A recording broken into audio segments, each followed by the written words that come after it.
Pues sigamos indagando en la fe de los demonios o el ateísmo superado que nos está compartiendo, relatando, mejor dicho, este gran filósofo Fabrice Ayash. Y hoy vamos a partir, digamos, del siguiente encabezado, la liturgia del pandemonium. No sé qué, digamos que ese sería como el encabezado que ahorita vamos a ir desarrollando.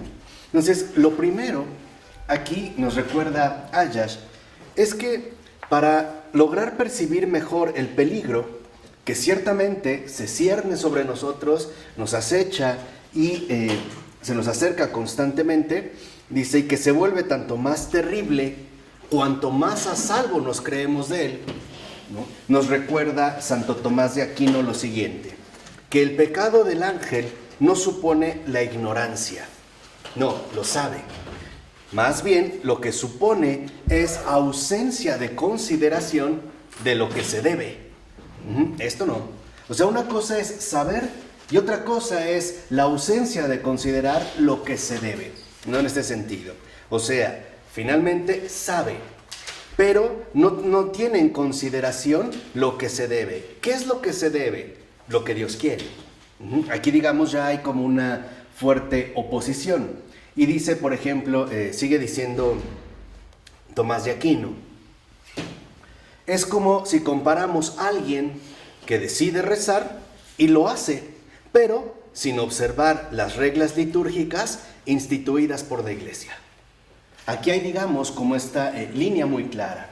No basta con declararse creyente, más bien hay que declararse miembro vivo del cuerpo de Cristo. Vamos a decirlo de una vez. Nadie puede ser cristiano fuera de la iglesia. Ya, no le demos vueltas. Nadie puede ser cristiano fuera de la iglesia. ¿Por qué? Porque como nos lo recuerda Tomás, entonces, por ejemplo, estaríamos muy cercanos al pecado del ángel. Porque cumplimos con el, digamos en este sentido, ¿no? Sabemos las cosas, pero no las queremos hacer, ¿no? Según el modo de Dios, es decir, cómo se debe. Porque aquí también hay que tener, digamos, un referente muy importante.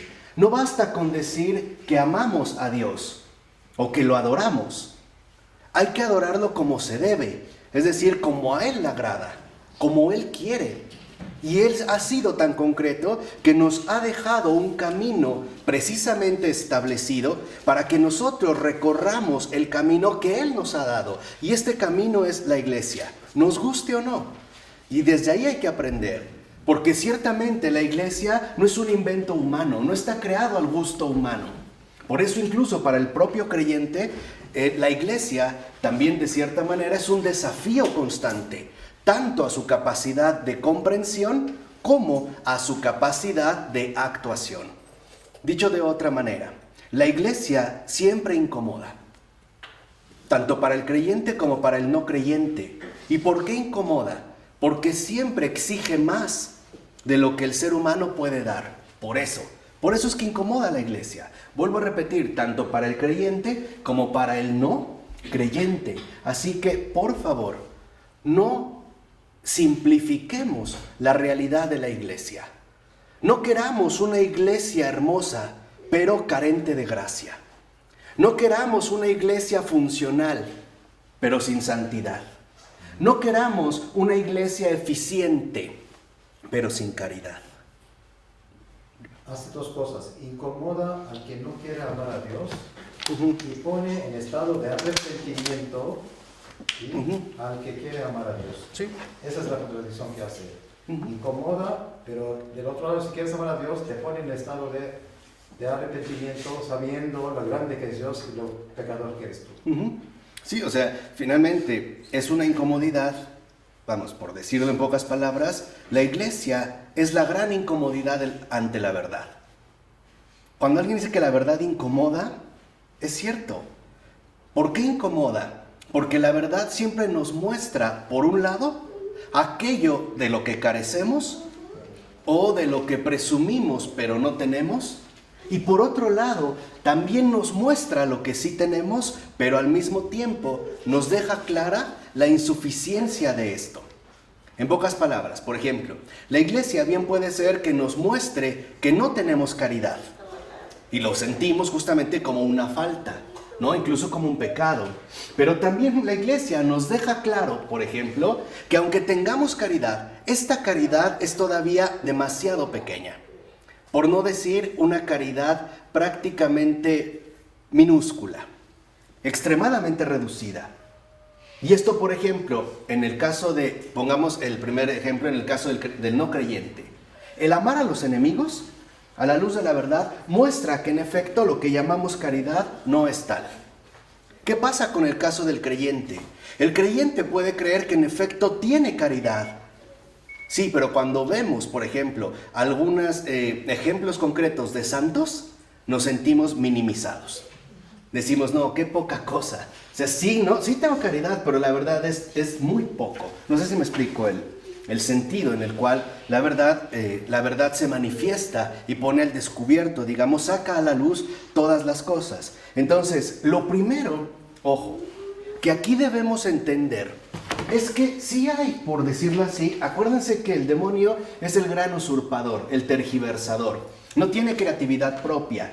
Toma lo que hay, o sea, lo que Dios ha hecho, para tratar de retorcerlo y desfigurarlo por completo.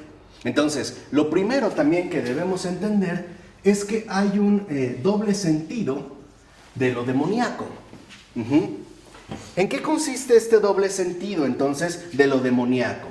Que lo demoníaco, fíjense, no es tanto querer hacer el mal, no es esto propiamente lo demoníaco, sino hacer el bien, pero sin referencia alguna a Dios, a la autoridad. Eso es lo demoníaco. O sea, lo demoníaco, en este sentido, no solo quiere el mal, quiere el bien. Ya lo habíamos dicho, ¿no? ¿Se acuerdan cuando dijimos el demonio está convencido de que él es el verdadero redentor del género humano? Quiere el bien, sí es cierto, quiere el bien. Pero no por amor al bien. Pero sin autoridad.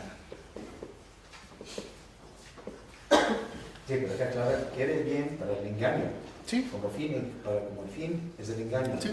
Pero digamos, en un primer momento esencial sí quiere el bien, no solo es querer el mal, quiere el bien. Sí, pero en primer lugar lo quiere sin autoridad. O sea, ¿qué quiere decir esto? Lo busca sin Dios.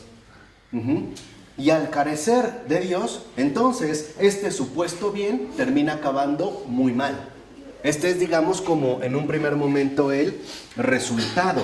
Entonces, en pocas palabras, lo demoníaco es seguir la propia regla, asumirse uno mismo como la regla de seguimiento, convertirse uno mismo, por decirlo así, en toda la regla litúrgica, ¿no?, de comportamiento creyente. Eso también es un perfil, en ese sentido, demoníaco. ¿Por qué? Porque si se asume el bien, pero sin autoridad, entonces se asume como una oferta que no está dispuesta a recibir nada. Por decirlo de otra manera, lo demoníaco quiere el bien, sí, pero como una imposición, no como un don, no como un regalo. Si lo ven, ¿no? Y lo iremos relacionando mucho con la serpiente y Eva, que es un poco el contexto en el que nos encontramos. La serpiente les propone algo, le propone a Eva, ¿no? Si comes, de ningún modo vas a morir, no moriréis. Le propone algo en concreto, pero esta proposición, en efecto, se la sugiere como si fuese algo que ella puede alcanzar por cuenta propia. O sea, que no necesita de la gracia. En pocas palabras, es la realización del bien, pero sin la intervención de Dios. ¿Y esto a qué conduce? Que querer el bien, pero sin autoridad, no es más que el resultado de un fino orgullo. Si uno es honesto, veremos que los que tanto difaman, atacan, se separan, escupen, pisotean a la iglesia, lo hacen desde este fino orgullo. Y siempre tienen argumentos extremadamente refinados. ¿Pero por qué? Porque la iglesia, en efecto, va, digamos, a la profundidad de la realidad humana y pone al descubierto este fino orgullo que por lo menos permanece como una posibilidad en cualquier persona. Por eso, si lo ven, todos los que se apartan de la iglesia, todos, a final de cuentas, quieren hacer una iglesia propia, a su gusto, a su manera, sin sacramentos, sin sacerdocio, sin confesión, o por qué no, con mujeres sacerdotes, etcétera, etcétera, etcétera. Ahí hay algo que entra en conflicto, ¿no? Entonces lo que vemos en este sentido que genera en conflicto no es ignorancia, sino en este sentido lo que genera conflicto es una soberbia propia. No es que no sepan, es que no se acepta, ¿no? Esa es, por ejemplo, una de las grandes denuncias que el Papa Francisco ha hecho tantas veces. El sí, los cristianos del sí, pero, ¿no? Le decimos a Jesús, sí, pero no así, ¿no? O le decimos sí a muchas cosas, pero no a esto, no a tal. O sea, siempre hay, digamos, como una confrontación con respecto a este fino orgullo. Entonces, lo que vemos en este sentido es que este fino orgullo no quiere mediaciones. Para él no debe haber mediaciones.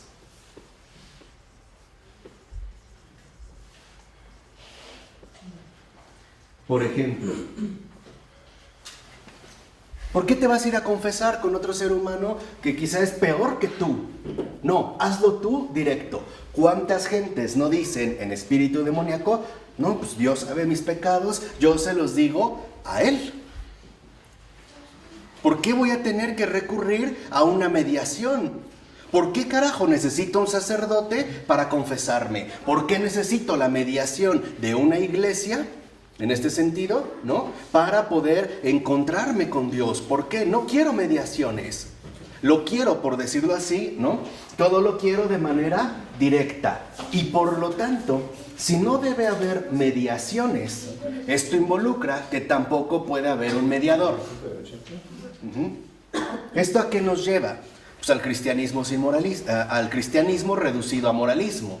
Ahora la salvación la voy a fabricar yo mismo. ¿Cómo? A través de mi comportamiento moralmente correcto o incluso moralmente impecable. No necesito la gracia. Y dicho sea de paso, esta es una de las herejías, y les debería dar un curso sobre las principales herejías, nomás para que vean cómo hoy siguen todavía agitando la cola, lanzando mordidas, y bueno, envenenando a 2 que 3 incautos, por ahí, ¿no? Despistados. Pero para que nos diéramos cuenta, decía en el caso de las herejías, una que ha tomado mucha fuerza en estos momentos es el semipelagianismo. Esta es literalmente la herejía fuerte de estos momentos. ¿Cómo se llama? El semipelagianismo. ¿Por qué? Porque Pelagio, ¿no?, desarrolla una herejía que se le atribuye a su nombre, el pelagianismo, en el cual él consideraba, por ejemplo, que la gracia no era necesaria para alcanzar la salvación. En pocas palabras, para Pelagio bastaba con tener un comportamiento humanamente correcto. O sea, Pelagio es el primero que pone a la moral como fuente de salvación. Si tú te portas bien y eres recto, honesto, cumplido, etcétera, etcétera, etcétera, o sea, adelantándose varios siglos a los puritanos, protestantes, etcétera, etcétera, etcétera, con eso te salvas, no necesitas la gracia. El semipelagianismo lo que acepta es, sí necesito la gracia, pero el resultado y el desarrollo lo vamos a realizar por cuenta propia. En pocas palabras, al final, en las dos alternativas, tanto el pelagianismo como el semipelagianismo, el verdadero protagonista de la obra redentora es uno mismo, es el hombre. En un caso, sin gracia, en el otro, con gracia, pero llegando únicamente a través de las propias fuerzas. ¿Sí queda claro? Entonces, siguiendo esto, lo que vemos es que cuando suponemos que no debe haber mediaciones, lo que realmente se busca exaltar es el yo mismo.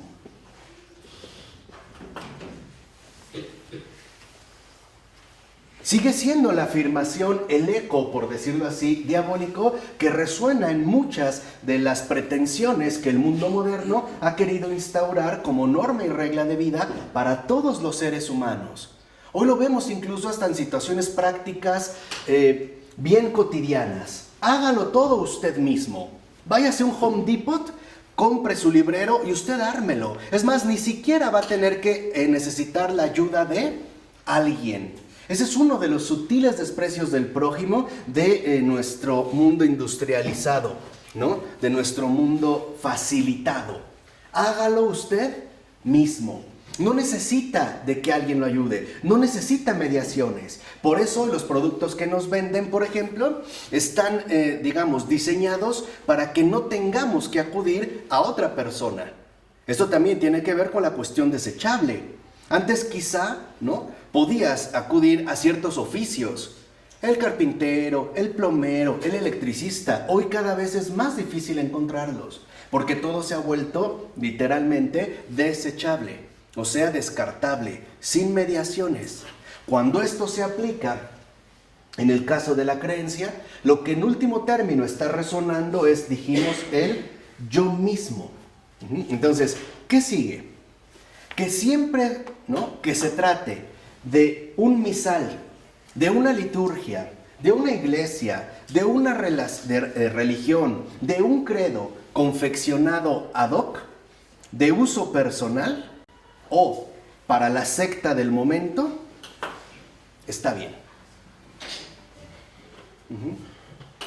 Aquí, ¿qué es lo que tiene entonces que sobresalir? El gusto propio. Lo comentábamos hace 8 días en el caso del arte. Ahora el arte, en gran medida, se ha reducido a un accesorio decorativo que tiene que corresponder con el gusto del solicitante, ¿no? O sea, lo vemos en amplios espacios. Entonces, aquí es donde vemos, en este sentido, cómo, en último término, lo demoníaco y su liturgia, la liturgia del pandemonium, ¿no?, la liturgia de lo demoníaco carece de la unidad viva de la iglesia. En pocas palabras, si cada quien sigue a sí mismo, lo que en realidad se produce es una división sin término, sin unidad. Es literalmente, ¿no?, una división sobre otra división, sobre otra división. Yo pregunto nada más de pasada, ¿no es este como el terrible gesto del protestantismo hasta la fecha? ¿No sigue como dividiéndose y dividiéndose y dividiéndose y dividiéndose y dividiéndose? Esto nos daría que pensar, ¿no? Porque ahí lo que vemos es que la liturgia demoníaca está basada en la división. Y esto nos lleva a un dato esencial. ¿Qué es la autoafirmación? ¿Qué es el yo mismo? ¿Qué es el yo aplicado al caso humano, pronunciado en una boca humana? ¿Qué es la aceidad, como decía Florensky? ¿Qué es la mismidad, como lo dicen algunos filósofos contemporáneos? En esencia, no es más que división. Eso es el yo. Porque el yo no tolera a nada que no sea el mismo. Todo lo demás lo ve o como una amenaza, ¿no?, literal, de la cual hay que prevenirse, o como un peligro del cual hay que liberarse. Y esto es lo que genera los conflictos terribles. Por eso los filósofos dialógicos, por ejemplo, Franz Rosenzweig o Emmanuel Levinas, son muy certeros en ese análisis. Rescate del otro, la ruptura de la mismidad. ¿Qué es entonces de fondo la división? Anticomunión. Esa es la división. En la liturgia del pandemonium, la división no es más que anticomunión. Por eso, cuando Jesús nos habla de morir a uno mismo, lo que nos está diciendo es justo lo contrario de lo que éste dice, como mentiroso. Lo que nos está diciendo es, morir a uno mismo significa recuperar la trascendencia divina de la comunión. Quedarse detenido en uno mismo significa entrar a formar parte de la división, del equipo diabólico de la anticomunión. Eso significa. Sí, el egocentrismo, la egolatría, el individualismo, bajo las formas que quieras, pero que en último están basados justamente en el yo mismo. Entonces, como la fe de los demonios no tiene su fuente en la visión de Cristo, en la realidad de Cristo, que es la comunión, sino en la inteligencia natural de cada uno, no se puede hablar con propiedad de una sola fe. Ellos no tienen una sola fe, más bien tienen un conocimiento dividido. En pocas palabras, la liturgia del pandemonium, que es división, es decir, anticomunión, se reduce a las creencias adoptadas individualmente por cada uno. En pocas palabras, el infierno no es individualista, es más que eso, es individualista. Divide. Es más que individualismo, es individualismo. Entonces, la división, la anticomunión, el basarse únicamente en las propias creencias, gustos, preferencias, en nuestras alternativas pensantes, etcétera, etcétera, etcétera, lo que va a formar es un individualismo, donde justamente lo que impera es la división. Por lo tanto, la ruptura. Por lo tanto, la imposición despótica del fino orgullo que pretende carecer de toda mediación y únicamente llevar a la autoafirmación. Este es el individualismo, la autoafirmación. Por eso, en gran medida, creo que nos puede quedar claro de qué manera la gran aventura humana consiste en construir gradualmente, día con día, la dimensión comunitaria que Dios nos ha transmitido, a partir de la cual justamente incluso hemos sido formados, no en la autoafirmación, sino en la dimensión de comunión. Y decir o hablar de la dimensión de comunión es lo mismo que hablar de lo eclesial. Otra vez, volvemos al caso de la iglesia. Entonces, ¿para qué caramba nos dejó el Señor esta molesta e incómoda realidad que llamamos iglesia? Para vacunarnos y curarnos desde todos los ámbitos de nuestra vida, del individualismo que tan cercanamente nos acecha en cada instante de nuestra vida.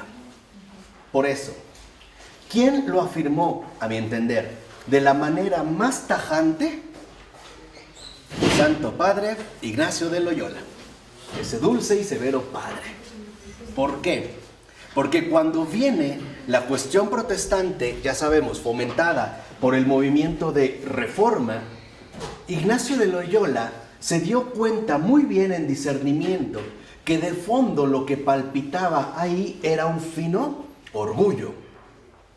Y él va a dar un antídoto radical. Si el mal es radical, el antídoto también va a ser extremadamente radical. Y lo voy a traer a colación para que vean cómo ahorita también quizá los restos de demoníaco que tenemos en nosotros van a relinchar. O como me gusta a mí decir, nada más para que vean cómo sí chilla el marrano. No se le toca la colita. San Ignacio, para erradicar el individualismo, lo dijo muy claramente. Si el Papa dice que es blanco, aunque nosotros lo veamos negro, es blanco. Y si el Papa dice que es negro, aunque lo veamos blanco, es negro. Se acabó. ¿Qué significa esto? No perder por nada la comunión con la verdad. Esta es la radicalidad ignaciana.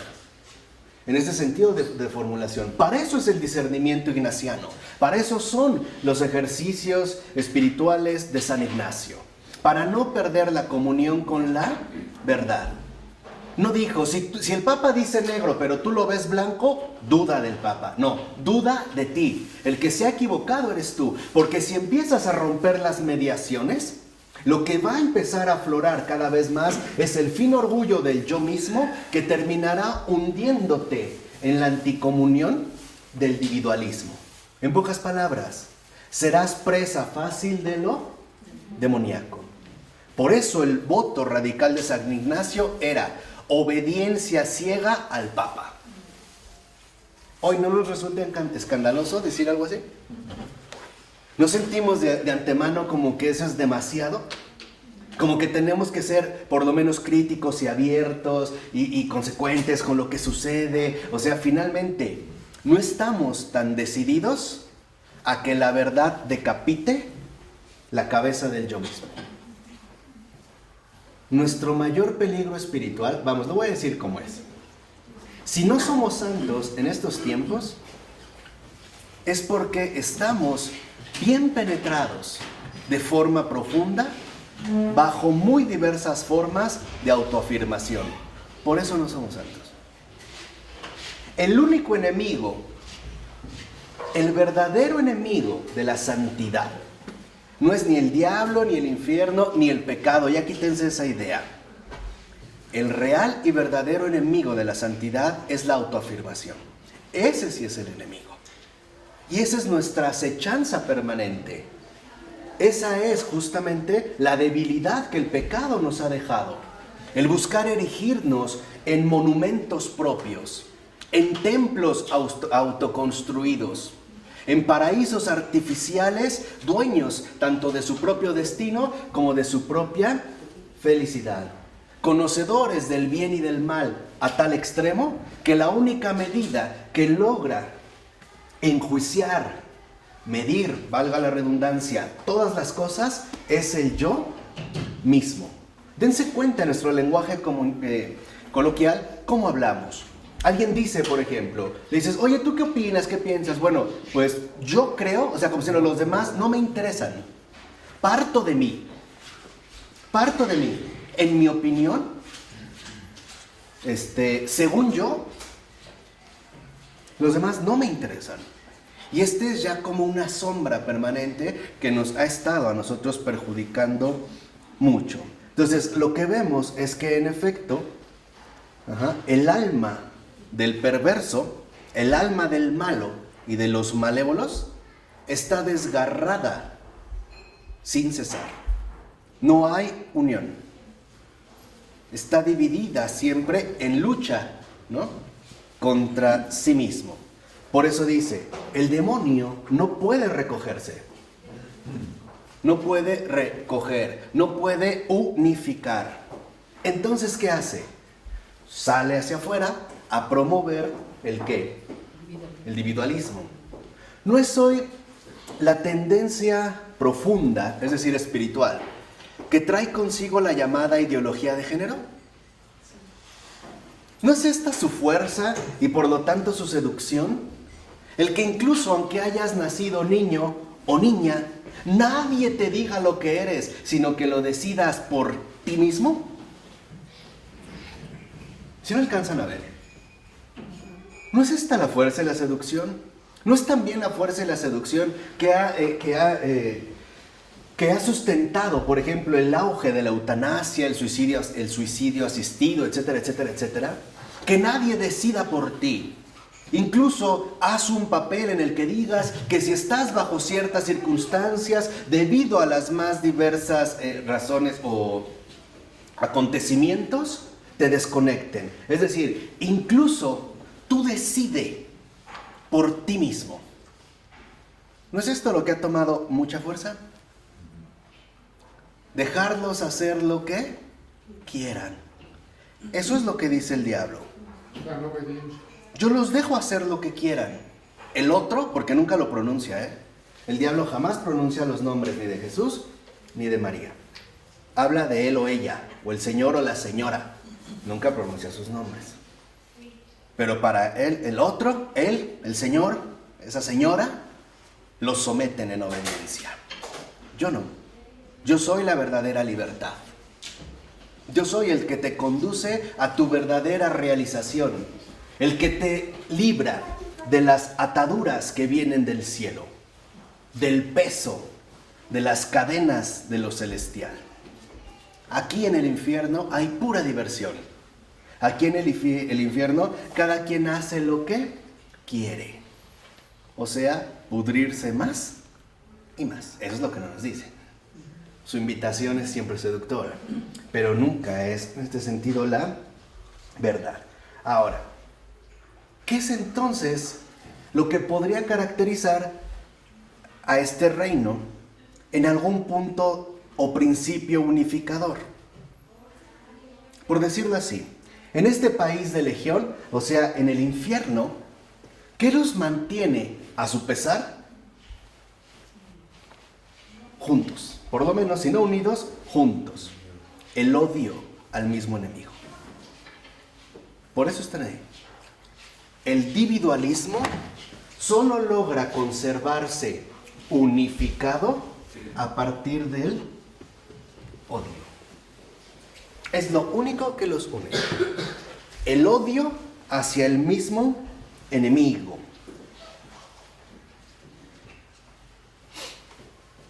El odio, por decirlo así, es justamente su razón de ser. Entre ellos ni siquiera se toleran, porque cada uno quiere autoafirmarse por encima de los demás. Pero cuando por un instante se dejan de ver a sí mismos, lo único que ven es al enemigo en común. Y el odio que sienten hacia ese enemigo. Entonces, ¿cuál es, por decirlo así, la fuerza operativa?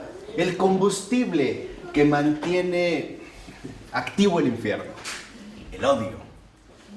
La pregunta en un primer momento es, ¿y quién es su enemigo? De entrada, ¿quién es su enemigo? La obra del Altísimo. Ese es su enemigo. Por reducirlo brevemente, el enemigo del infierno se llama salvación. Ese es su enemigo. Eso es lo que odia, la salvación. Porque ya dijimos, ellos justamente aman la condenación. Para ellos la salvación es la obra, la redención es la obra más ridícula que alguien puede concebir. Acuérdense aquí de la situación en la que estamos. Para el diablo, el infierno es lo perfecto. Es lo que uno debe realmente de aceptar. Por lo tanto, la redención es lo más inaceptable de todo. Entonces, ¿qué es lo que busca el infierno? Deshacer la obra de la redención. Deshacer la obra del Altísimo. Ese es el cometido. Deshacer la obra de la salvación. ¿Qué mejor que a través de la profunda seducción del yo mismo? No vayas a misa. Dios lo sabe todo, Dios lo escucha todo. Tú habla con Él directamente. ¿Por qué vas a ir a ver a otro? Sacramentos, por Dios. No los necesitas. Haz grandes obras. Es más, construye un hospital para niños huérfanos, para moribundos. Da enormes donativos. Mira cuánta pobreza. Pero hazlo tú solo. Hazlo tú mismo. Y hazlo por ti mismo. Por eso, San Pío de Pietrelcina, el Santo Padre Pío, decía, cuando una persona hace una obra que no es según Jesucristo, aunque humanamente sea increíble, no tiene ningún valor. No sirve de qué, de nada, porque está construida en uno mismo. Así fuera darle de comer a todos los hambrientos del mundo, no tiene ningún valor. Por eso es tan importante que nosotros estemos siempre acechando y le declaremos la guerra, una guerra a muerte, a esta autoafirmación escurridiza y sumamente sutil que quiere brotar como una especie de mala hierba constantemente a todo lo largo y ancho del campo del alma. Que quiere sacar un pequeño brote ahí por el corazón, pequeño, pero desapercibido, para que después poco a poco vaya tomando posesión de toda nuestra persona. ¿No es lo que hace la mala hierba? ¿No empieza como un brote insignificante? ¿No será también esto el sentido profundo de la diferencia entre el trigo y la cizaña?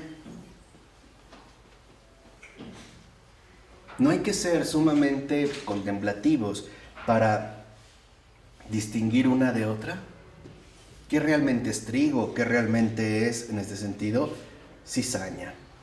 Entonces, por eso, para el infierno, si el propósito es deshacer la obra del Altísimo, o sea, la redención, ellos buscan ante todo la eficacia.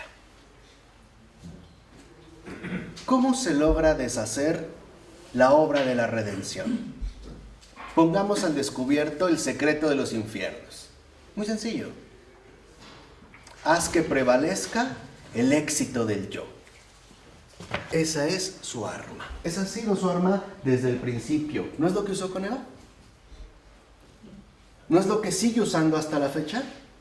Es esto, que el yo mismo se convierta justamente en el gran éxito. Que tenga éxito el yo. Que cada uno de nosotros triunfe en sí mismo y por sí mismo sobre Dios.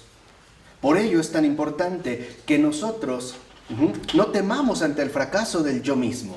Al contrario, esa es justamente la dimensión fundamental de la vida que debemos de buscar. Por eso, por ejemplo, Juan José Surín afirma que el infierno se encuentra en una confusión continua. Obsesionado por la productividad, por el éxito, siempre el príncipe esclaviza a los demonios subalternos, especialmente cuando no consiguen hacer todo el mal que quisieran. Y estos, a su vez, golpean a otros inferiores. Solo pueden obedecer a pesar suyo. La única pasión en común que tienen es su odio a Dios. Esa es su única pasión en común. Por eso ya quítense esta idea burda de que el demonio, ya dijimos, no quiere lo carnal, lo pornográfico, la gula. No. Acuérdense, el combate contra el demonio es espiritual. Y justo para él, lo importante es el triunfo del espíritu. Pero el espíritu entendido como la autoafirmación, el éxito del yo. El éxito del espíritu de uno mismo. El yo mismo como el espíritu absoluto, por emplear esta espantosa expresión hegeliana. El espíritu absoluto. No. En la comunión no hay un espíritu absoluto. Está el espíritu de la verdad. Para el tentador, lo importante no es el espíritu de la verdad, es la verdad del espíritu. La verdad única del yo. La verdad absolutizada que manifiesta el éxito rotundo, es decir, infernal, del yo mismo. Aquí vemos, por ejemplo, en este sentido, cómo para alcanzar el éxito rotundo que busca el infierno, lo que hay que transmitir, lo que hay que imponer, lo que hay que sugerir es la desobediencia. Ese es el secreto.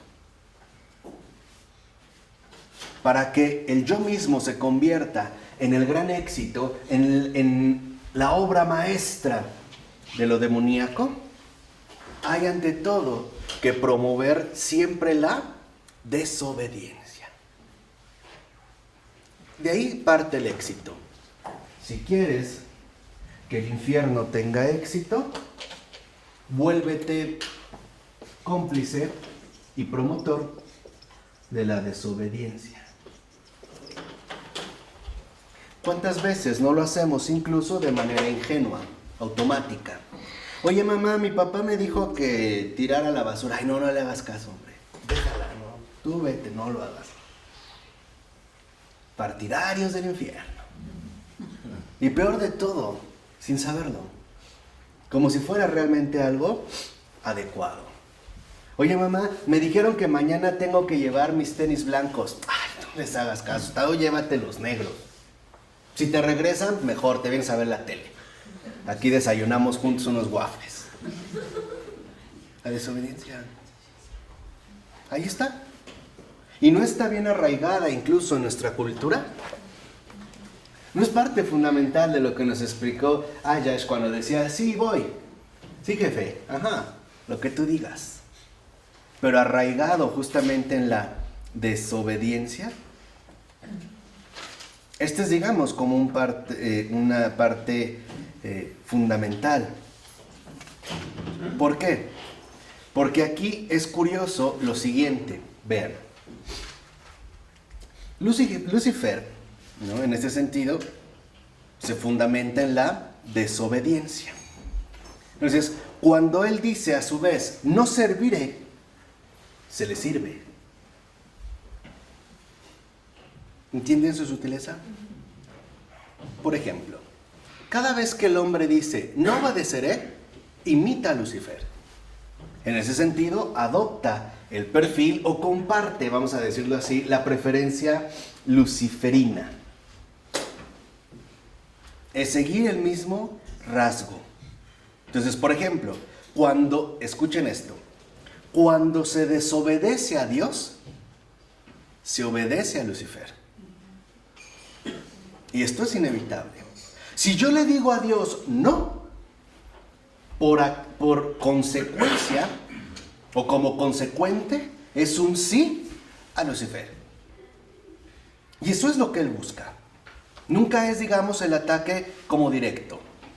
Es que como por rebote, nosotros caigamos en la postura que él ha asumido, basado justamente en la desobediencia. No debe haber mediaciones. En la ruptura de las mediaciones, la autoafirmación, el yo mismo, debe de ser lo único triunfante, debe de ser el éxito máximo. Entonces, cuando tú desobedeces a Dios, obedeces a Lucifer. ¿Por qué? Porque estás adoptando su misma postura. Y eso es lo que él busca, que sigamos su ejemplo. ¿Cuál es en este sentido su ejemplo, por ejemplo? Cuando se le desobedece a él, fíjense, a Lucifer, también se sigue su ejemplo.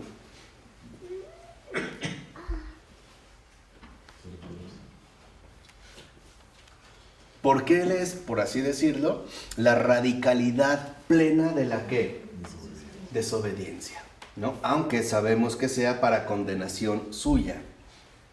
Entonces lo que vemos es que en este sentido, aunque es tal el orgullo satánico, que aunque se le desobedezca a Satán, en este sentido, el hecho de que por lo menos, mantengamos cierta desobediencia, le agrada. Porque él observa y dice, ahí hay algo mío. Este es mío. Este no tiene padre, este es mío. Y aquí es donde entra literalmente el enredo. ¿Por qué? Porque así es como se satisface contra Dios. Mira tu criatura. También desobedece, aunque sea a mí, pero desobedece. Yo que soy pura ¿qué? Desobediencia. Y empezaría una especie como de alegato jurídico por la custodia de los hijos, ¿no? Ahí hay, digamos, como una semejanza muy cercana. Y en este sentido, ¿no? Vemos cómo para él lo importante es que siempre se sea el primero en todo. Así sea, ¿no? En un orden inferior, pero el primero. ¿No? Es como esta cuestión de humildad retorcida, ¿no? No, yo soy el más pecador de todos, pero el primero. Así es en el orden más bajo, pero yo soy el primero. Entonces, lo que vemos es que justamente lo que constituye la fascinación del mal es esa especie de bien negativo que el pecado proporciona a quien sea. Ahí hay, digamos, una inversión radical. Dice, y para entender esta situación hay que pensar el pecado de manera metafísica. Vamos a tratar de plantearlo en los términos más sencillos. Número 1, Dios es causa primera del ser. Es la causa primera del ser. O vamos a decirlo así, hay ser justo porque hay Dios. Dios es más que el ser. Dios no es un equivalente al ser, como una especie de conceptos idénticos. No, Dios es más que el ser. Es la causa primera del ser. Toda obra buena está abierta justamente o se mantiene abierta a la plenitud de el ser. ¿Qué ocurre en este sentido con el mal? Se manifiesta como una carencia de ser. ¿Qué es lo que fomenta en este sentido la carencia? Que ya no estamos dispuestos a abrirnos a la plenitud. Porque el yo mismo, el yo de cada uno de nosotros, no es la plenitud. No es causa primera de nada. De nada. Nada. El hombre no ha creado nada. Nada. Aunque a veces utilicemos abusos del lenguaje. El hombre creó la locomotora. No, el hombre diseñó y aprovechó lo que había para dar forma a la locomotora. ¿El hombre inventó el fuego? No. Él no es su inventor. Fuego ya había. ¿Lo usó? ¿Lo utilizó? Sí. ¿Lo descubrió? ¿O lo descubrió como si estuviera oculto? No. El hombre reconoció el fuego. Lo mismo que la lluvia o los animales. Ahí hay en ese sentido algo previo. Entonces, por ejemplo, pongámoslo en un caso muy sencillo. La fuerza que hay en cada uno de nuestros brazos se basa en última instancia en la bondad del Creador. Y esta fuerza que hay en mis brazos, por ejemplo, tienen como propósito usarlos para atender las necesidades de los demás. Pensemos si veo a una señora que va en la calle con las bolsas del súper muy cargadas y apenas si puede, yo puedo utilizar mis brazos para él. Bien, hay un propósito, ¿de acuerdo?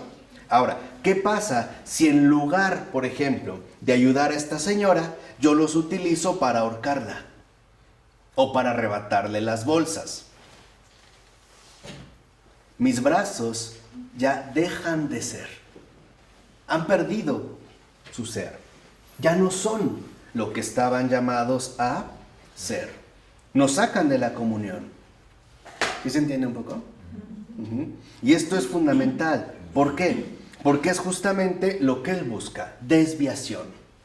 Desviación. Siempre, ¿no? Dijimos individualismo y también podemos decir desviacionismo. En este sentido, para Satanás, él sabe que él no puede ser causa del ser. Él no puede ser causa primera del ser. Pero sí puede ser causa primera de la nada. Del no ser. De la desviación. Por eso si lo ven, cuando una persona, por ejemplo, ya ha incurrido en unos cambios drásticos de comportamiento, o la vemos que está haciendo cosas graves o indebidas, en situaciones de adicción o de robos o qué sé yo. Una de las cosas que por lo regular tendemos a decirle es, tú no eres así, no eras así, ¿qué te pasó? Dejaste de ser lo que eras, algo te pasó, te desviaste, algo ocurrió, ¿no? Parece que ahora te estás dirigiendo justamente hacia un vacío. Entonces, esto es importante de reconocer, porque entonces es muy fácil crearse una especie de mundo ilusorio. El no a lo que es. Por ejemplo, los brazos son para ayudar. Ah, no, los brazos son para matar. La mano es para acariciar. No, la mano es para cachetear. O para apuñalar, ¿no? Todo es como, en este sentido, justo una desviación.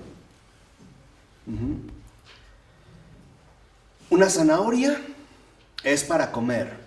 Ah, no, es para utilizarla con los genitales. Ven, la desviación, ¿no? Siempre como desviar toda esta situación o sacarla, digamos, de su ser. Entonces, aquí lo que vemos es que en este sentido, el diablo, aunque me haya tentado, formalmente yo soy responsable de la culpa. ¿Por qué? Porque la culpa siempre remite a la voluntad.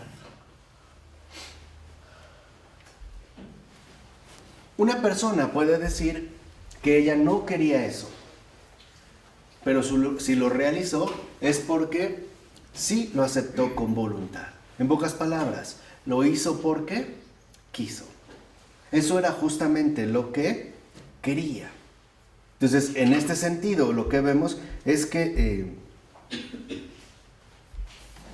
en esta liturgia del Pandemonium, además, cada uno reza, por así decirlo, por su propia cuenta. Ir por cuenta propia. No dijimos siempre en la línea de la anticomunión. Avanzar por sí solo, sin nadie. Sin nadie, solo yo. No quiero alcanzar el éxito, mi autorrealización. Dice, con una oración que pretende saber exactamente lo que a él le hace falta. Necesito esto, quiero tal, sin atender realmente a los demás. Dice, cuando se reza por los demás, ¿por qué no?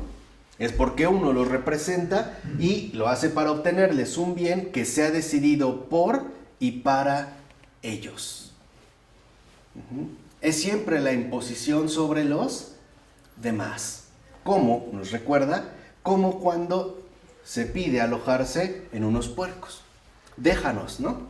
Habla uno, el mayor, déjanos ir a esos puercos. O sea, sabe lo que los demás realmente necesitan, ¿no? Y quieren. Pero dice, en este sentido, también pueden llegar a rezar todos juntos si es para rechazar una ofensiva del Santo de los Santos. Como que se agrupan. Unas veces esta ofensiva, esta liturgia demoníaca, es masiva, otras es dispersa. Por ejemplo, cuando se trata de oponerse al verbo hecho hombre, hecho judío, o en una fascinante ceremonia de la Alemania nazi, en Nuremberg. Se ve, por ejemplo, masivo, o bien en ese sentido, aislado. Entonces, lo que vemos en este sentido es que se buscar una solidificación totalitaria en el odio a Dios. Y eso es lo delicado. La desobediencia, en último término, acabará solidarizándose, si es que podemos utilizar esta palabra, con el odio a Dios.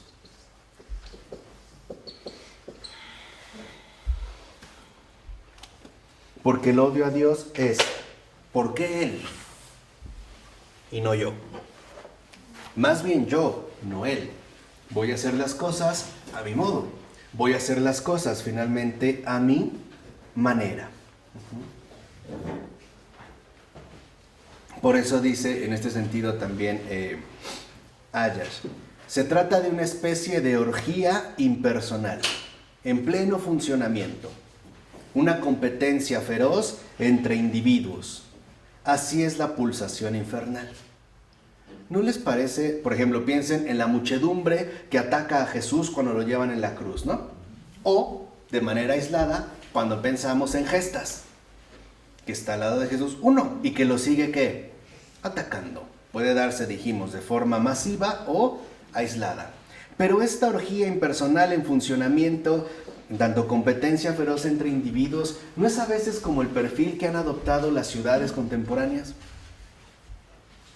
¿O las empresas? ¿O incluso los espacios públicos?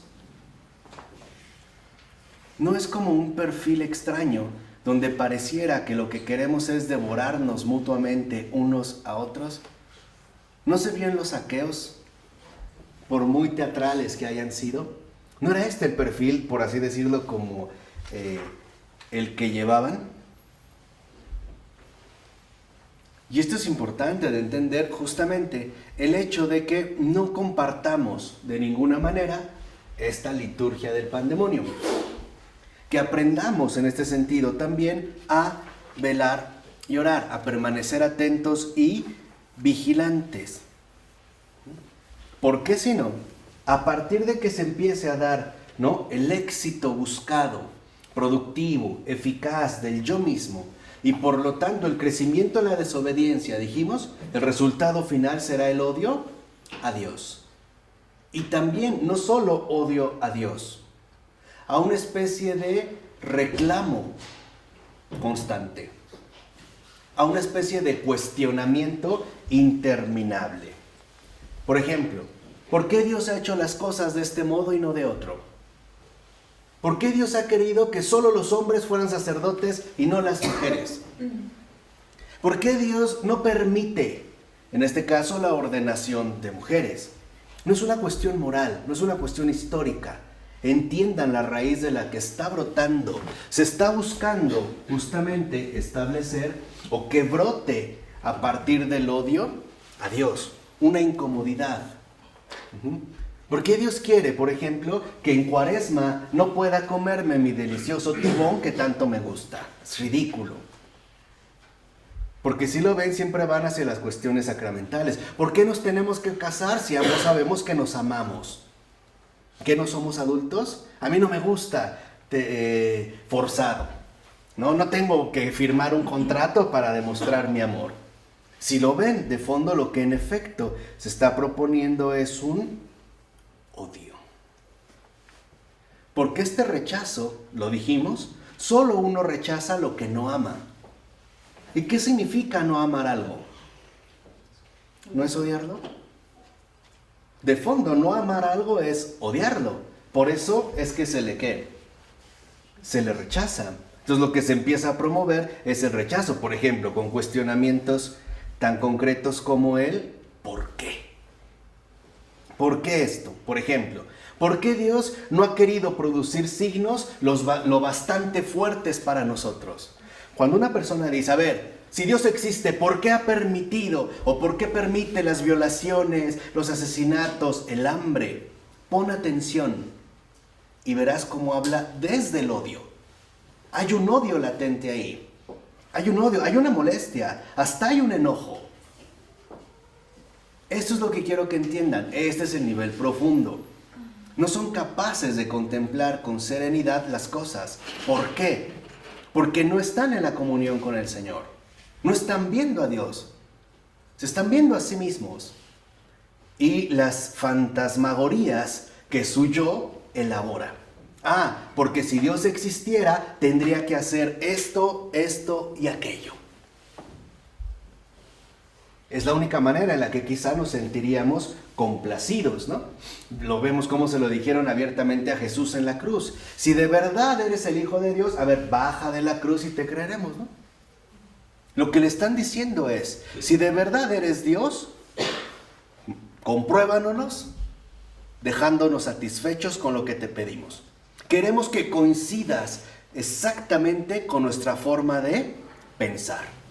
Si no coincides con nuestra forma de pensar, entonces tú no eres ¿qué?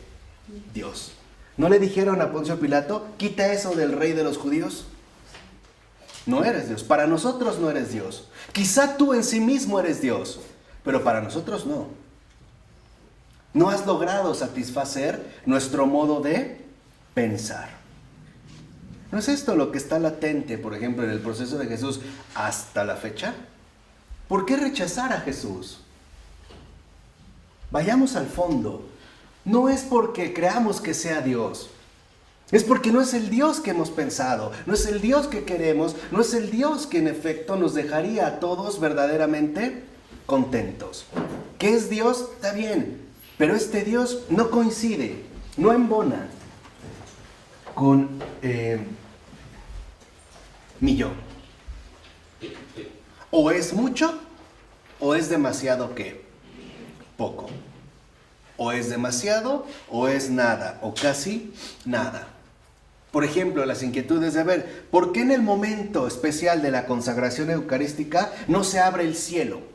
No hay una manifestación extraordinaria. Incluso, ¿por qué no se manifiesta visiblemente Jesús? ¿Por qué cuando habla un gran predicador, por qué no salen llamas de su boca y hace signos para que nosotros literalmente quedemos conformes? O incluso, a ver, ¿por qué no se les alarga la nariz a los herejes como a Pinocho? ¿No? Quisiéramos verlo en este sentido. ¿No serían mejor las cosas de esa forma? Eso es lo que busca el odio. Esto es literalmente lo que busca el odio. Imponerse sobre todo lo demás.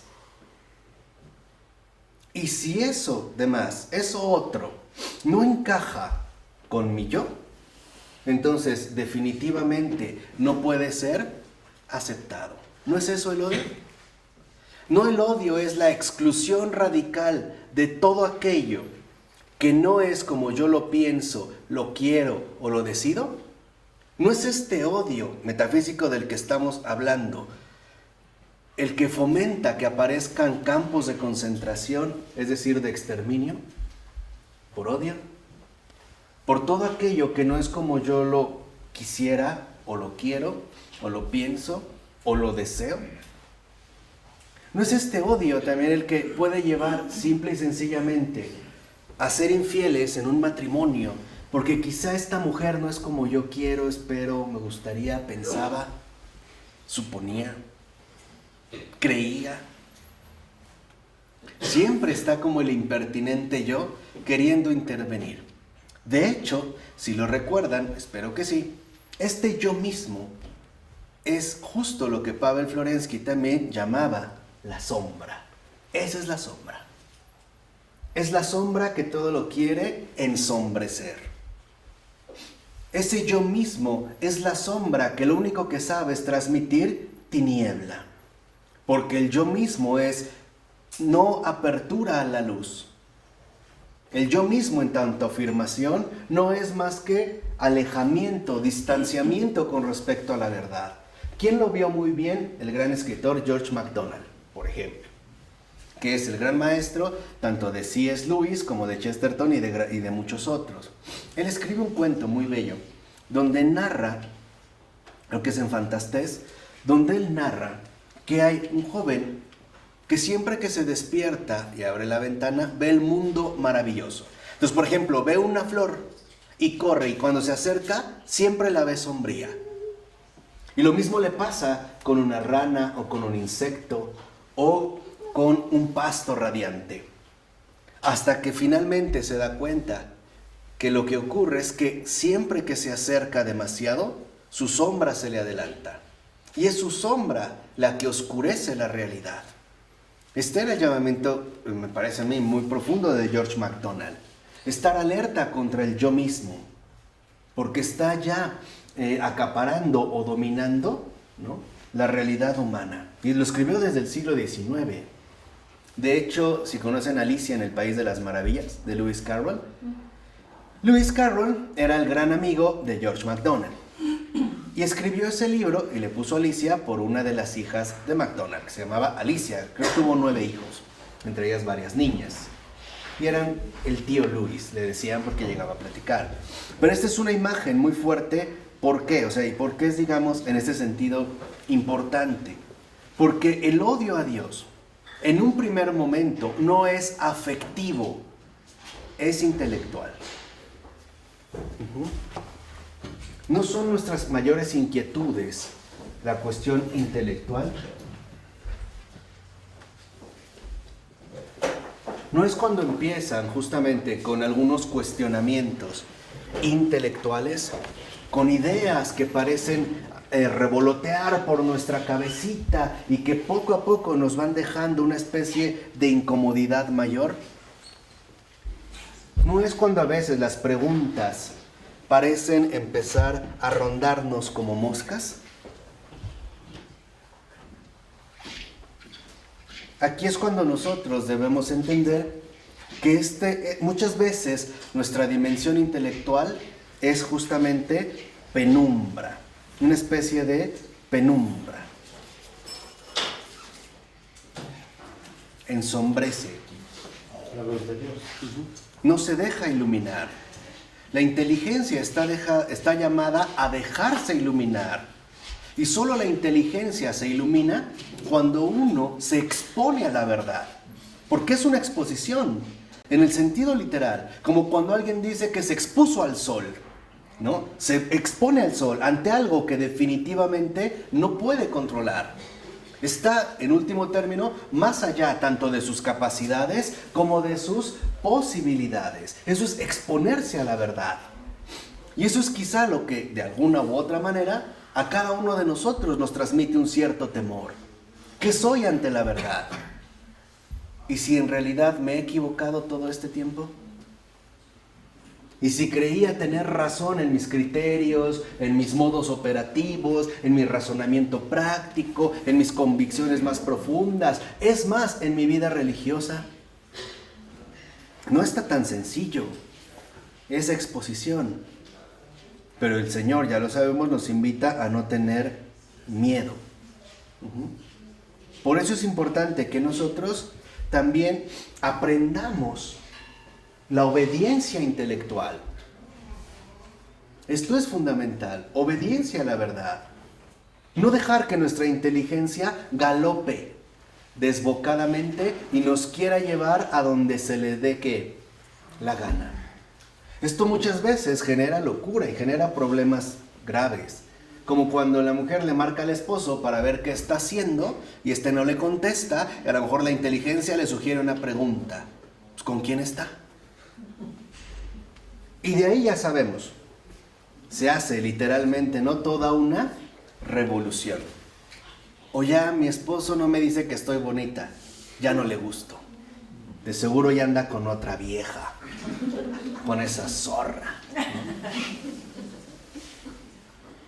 Y es terrible.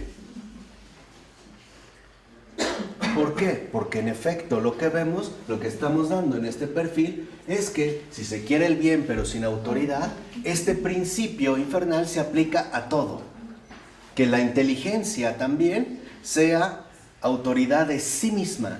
Que no venga nadie a decirle, ¿no?, lo que debe pensar o incluso cómo lo debe pensar. Este es, digamos, como uno de los lineamientos radicales. Entonces, lo que vemos es que en este sentido, más bien,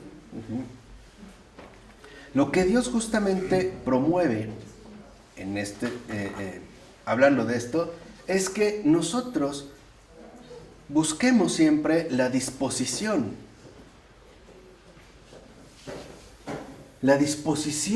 de la inteligencia a la verdad, estar dispuestos a la verdad y aún más importante, quererla. Hoy, el gran desafío para la Iglesia Católica es volver a establecer el deseo de la verdad. Está en la voluntad, no está tanto en lo intelectual, está justamente en la voluntad. ¿Y por qué no lo tenemos todo claro? Entonces, ¿por qué pareciera que en efecto en un primer momento nuestra capacidad intelectual, nuestro intelecto, nuestra inteligencia también es penumbra para bajar la soberbia? Para que aprendamos a querer aquello que no entiendo, que no lo entiendo porque no lo abarco, y reconocer que finalmente eso es más grande que yo, porque eso no es algo, es alguien. Y ese alguien es justamente el principio de todo. Obviamente también principio de mí mismo. Decía Pascal, si no hubiera oscuridad, el hombre no notaría su corrupción. Si no hubiera luz, el hombre no esperaría remedio. Así pues, no solo es justo, sino también útil para nosotros que Dios esté parcialmente escondido y parcialmente descubierto, puesto que es igualmente peligroso para el hombre conocer a Dios sin conocer su propia miseria, o conocer su propia miseria, pero sin conocer a Dios. Ahí está la utilidad. No es que Dios nos quiere ignorantes o tontos. Es que Dios nos quiere en la verdad. Nos quiere literalmente insertos en la verdad. Así que esta penumbra tiene un propósito. No es, vamos a decirlo así, una mera equivocación. Incluso podríamos hablar de esta penumbra como una semioscuridad. De tal manera que entonces esta semioscuridad también está presente en la revelación o en la escritura. ¿O quién puede decir que en efecto tiene absolutamente claro un solo versículo de la Biblia? Bueno, ¿qué digo versículo? Palabra. Una sola palabra. De la Biblia, del Evangelio. ¿Quién? Nadie. Y el que lo dice está ya prácticamente delirando, ¿no? Porque si lo tuviéramos todo absolutamente claro, incurriríamos en la fe demoníaca del orgullo. Todo lo tengo absolutamente claro. Por eso también, por ejemplo, ante la revelación, uno es iluminado. Pero uno también reconoce su miseria. Hay cosas que definitivamente no podemos comprender. O todo nos queda absolutamente claro. Las reacciones de Jesús, las palabras, los comportamientos, pareciera que no. Algo sí, algo no. Estamos como en esta penumbra, ¿no? De tal manera que entonces también nuestra oración no es una pose. Ay, todo lo tengo claro, sé qué pedir, qué hacer, etcétera, etcétera, etcétera. Ni tampoco un mero abandono. En ese sentido, vemos que Dios da sin hacerse ver. De tal manera que nuestra respuesta no es obligada, es libre. Y eso es lo que le da, digamos, la verdadera dimensión a su criatura. La criatura puede dar gracias a su Creador, pero no está obligada a hacerlo. ¿O sí? ¿No? Y el Señor lo dijo de manera muy bella en el Evangelio, ¿no? Es como el sembrador, no sabe cómo creció, cómo germinó la semilla, en qué momento da. Cuando ve, ya está ahí. La puede tomar, la puede agradecer o no lo puede agradecer.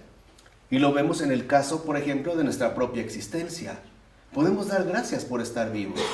O suponer que simple y sencilla somos o bien un producto tardío de una evolución rara o un mero producto aparecido a partir de, vamos a decirlo así, una especie de alteración hormonal de parte de mi padre y mi madre. No sé, lo puedo hacer y no lo puedo hacer. Lo importante es que nosotros entendamos que no hay una obligación.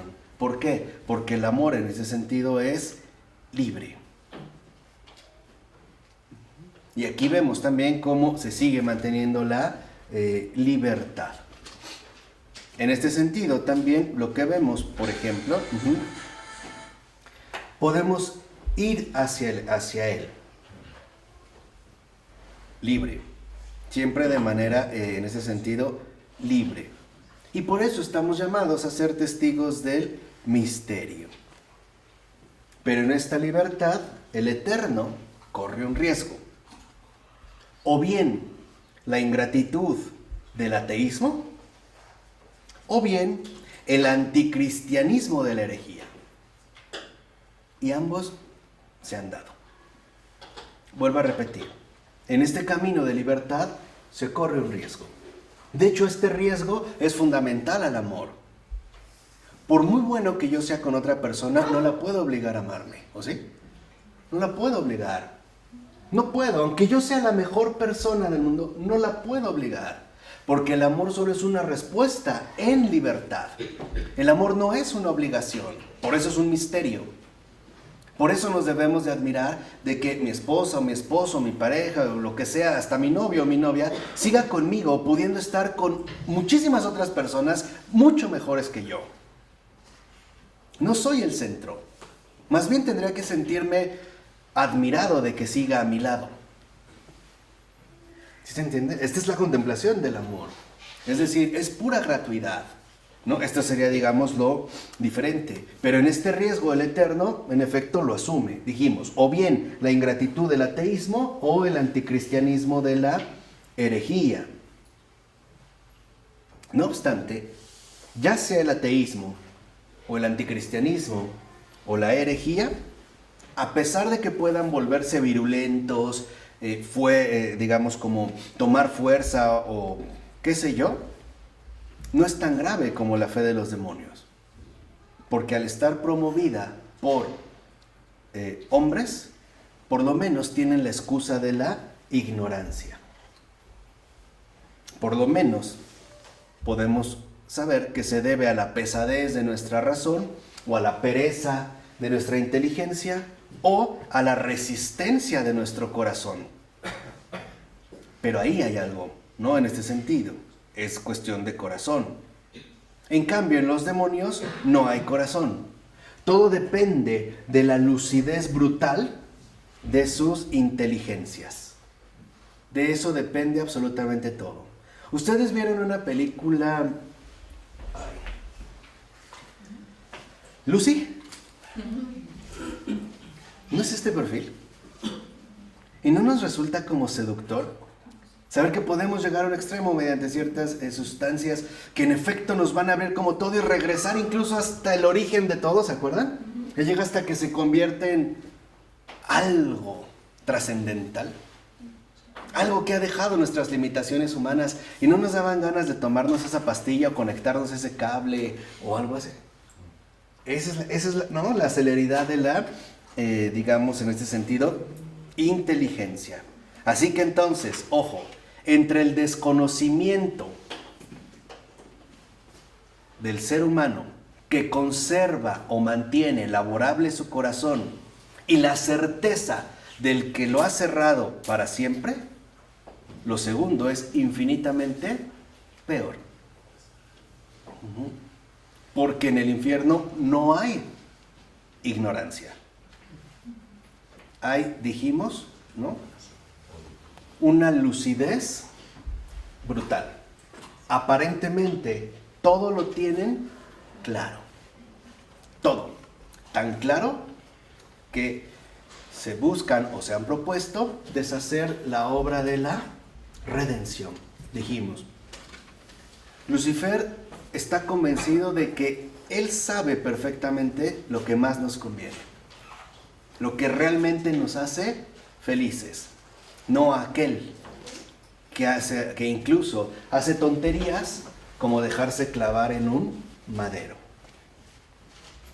Así entonces, en este sentido, Dios se oculta, sí, también para que el hombre lo busque con deseo y también para que lo busque en humildad.